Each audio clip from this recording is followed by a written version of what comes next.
বরণ কমপ্লিট করার পরেই বরকে নিয়ে চললাম মণ্ডপে, কেননা বিয়ে অলরেডি লেট। 8টায় লগ্ন ছিল, এখন বাজে 10:30, কারণ প্রচুর ঝড় বৃষ্টি হয়েছে। তোমাদেরকে তো সেই ভিডিওগুলো আমি এখন অবধি দেখাইনি।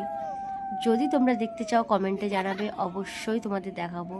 তার সাথে এটাও বলে রাখি, এই যে হাতে সলতে নিয়ে আগুন জ্বালিয়ে সবাই ঘুরছে, এই নিয়মটা কি বলে, এই নিয়মটার নাম কি তোমরা যদি জানো আমাকে কমেন্টে অবশ্যই জানাবার। এখানে দেখতে পাচ্ছ বর কিন্তু মিচকি মিচকি খুব হাসছে।